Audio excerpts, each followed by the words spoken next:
যে কোনো মানুষকে আমরা ইনস্ট্যান্ট জাজ করে অনেক সময় অনেক ধরনের ডিসিশন নেই। সো মাই অবজারভেশন ইজ যে মানুষটা যেমন একটা লম্বা সময় ধরে কেউ আসলে অভিনয় বা একটা মুখোশ পরে থাকতে পারে না।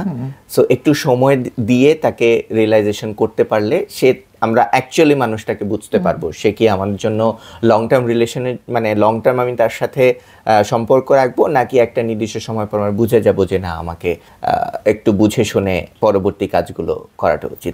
আমরা যখন ইউনিভার্সিটিতে যাই, বিশেষ করে আমাদের শিক্ষা ব্যবস্থাটা এরকম বা আমাদের পারিবারিক পরিমাণটা, আমরা কিন্তু ইন্টারমিডিয়েট পর্যন্ত একটু বন্ধনের মধ্যে থাকি, অ্যাটলিস্ট আমি ছিলাম।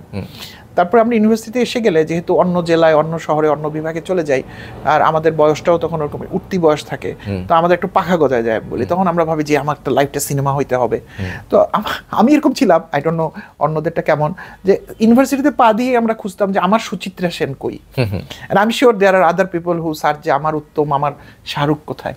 তো এই মাইন্ডের উপরে যদি চলে যাই তাহলে অবশ্যই আউট সিইং দ্য ফেস, কাঠামো, লম্বা চওড়া, খাটো লম্বা দেখে কিন্তু একটা উত্তম সুচিত্রার কম্বিনেশন হয়েই যাবে, এবং সেটা হচ্ছে।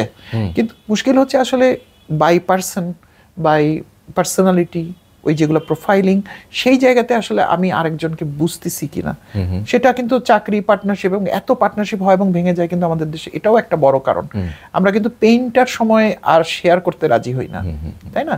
অ্যাফেয়ারের ক্ষেত্রেও আমার কাছে যে কেসগুলো আসে, আমি এখানে খুব এইটা পাই যে সে এই কথা দিয়েছিল, সেই কথা দিয়েছিল, কিন্তু আসলে কথা দেওয়ার তো আসলে কোনো মূল্য নাই, তাই না? এবং হিউম্যান লাইফটা কিন্তু lot of compromise and sharing and all this things. তো একটা মানুষকে যদি আমি সহ্যই করতে না পারি, তাই না, তাহলে সেই লোকের সাথে তো আমি কম্প্রোমাইজ তো দূরে থাকা, আমাকে লাভের টাকা দিলেও আমি নিব না, রাইট? এরকমই তো হওয়ার কথা, এবং সেটাই কিন্তু হচ্ছে পরবর্তীতে।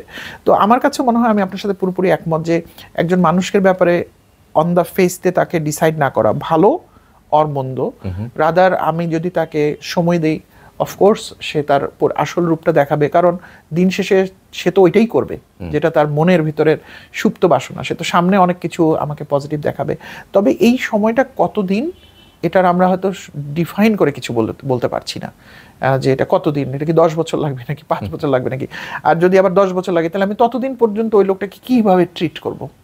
সো আই থিঙ্ক এগুলো প্রশ্নের আসলে ওরকম কোনো উত্তর নাই।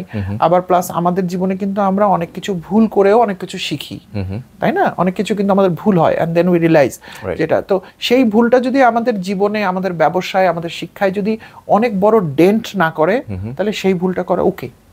কিন্তু এটা যদি একজনকে জীবনের প্রথম দফায় এক চোখে দেখেই ভাবলাম যে আমার জন্মান্তরের সম্পর্ক, এবং তারপর তার সাথে অ্যাফেয়ার চললো 7-8 বছর, এবং অ্যাফেয়ার পিরিয়ডে আমার যতটুকু মনে হয় কেউ তার সত্যি কথাটা আসলে বলে না, কারণ তখন একটা অন্যরকম অ্যাফেকশনের মধ্যে থাকে। তো বিয়ে হলো, আমি অনেক দেখতেছি ইদানিং, হয়তো 7-8 বছর অ্যাফেয়ার, আরো 8-10 বছর বিয়ে, এখন রিয়েল চেহারাটা বের হয়ে আসতেছে। কিন্তু ততক্ষণে তো অনেকগুলো রিলেশনশিপের বন্ডেজে আমরা ঢুকে গেছি। আমি এমন পরিবার পাই, আমার খুবই খারাপ লাগে, যাদের ছেলে মেয়েও হয়ে গেছে, এখন হয়তো তারা সেপারেশনের কথা ভাবছে।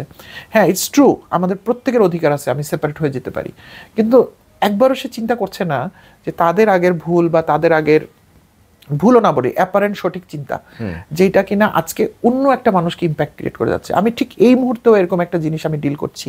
সো আমি এটা কোচিং না, সো একটা পার্ট আমার কাছে এসে হেল্প চেয়েছে, আমি সামাও দুজনকে চিনতাম আর কি। তো আমি পরে দ্য আদার পার্ট, আমি মেনশন করছি না husband or wife or somebody, আমি তাকে ডেকে আমি কথা বলেছি। এগেন আমি বলছি নট আ কোচিং ফরম্যাট, আমি তার সিনিয়রের মতো আমি বলেছি দেখো লাইফে এগুলো থাকেই, অ্যান্ড তোমাদের মাত্র 2 বছরের একটা বাচ্চা, ওর তো কোনো দোষ নাই, ও তো তোমাকে বলে নাই যে তুমি ওকে পছন্দ করো, কে তুমি ওর কাছে যাও।